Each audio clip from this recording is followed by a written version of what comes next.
Ralph Gleason and Jimmy Lyons met in the late 40s. Gleason would later become the first syndicated jazz columnist in America.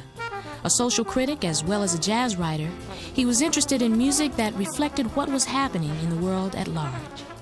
Ralph was a newspaper columnist for the San Francisco Chronicle who wrote about jazz, and very authoritatively. When the two met, Lyons, a popular jazz DJ in San Francisco, had already worked as an announcer for the Stan Kenton Band and as a publicist for Woody Herman, Jerry Mulligan, Chet Baker, and Dave Brubeck.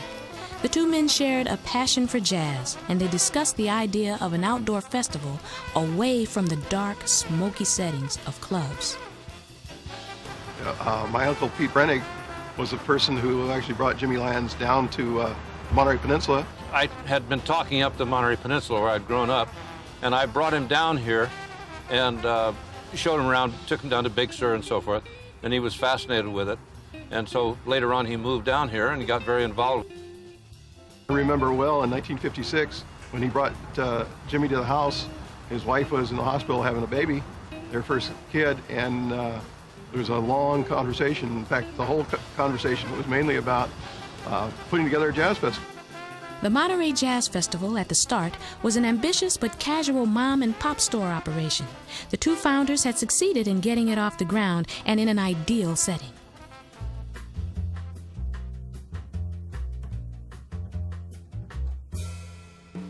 The author John Steinbeck once described Monterey as a poem, a quality of light, nostalgia, a habit, a dream.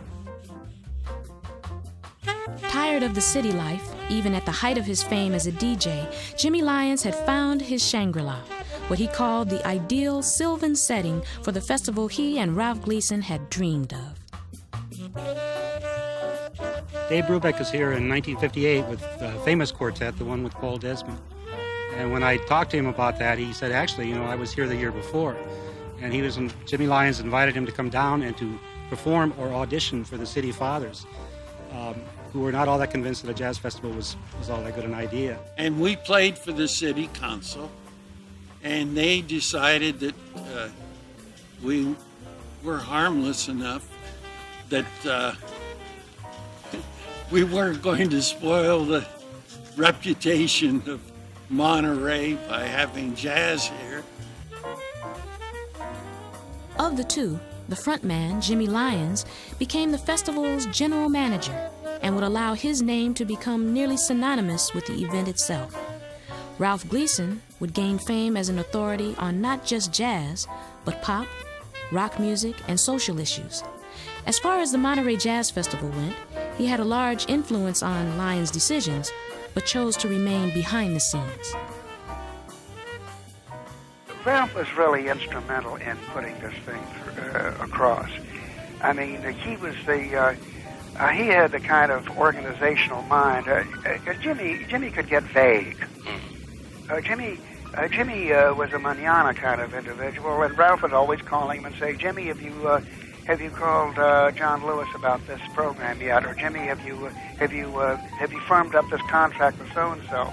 He was always a burr under Jimmy's saddle. Yeah. Now, Jimmy Lyons and Ralph Gleason, they were the co-founders of the festival, right. But they were supposedly two completely different people. Like, what made them different? I mean, what were their unique personalities? One of them wore low shoes, one of them...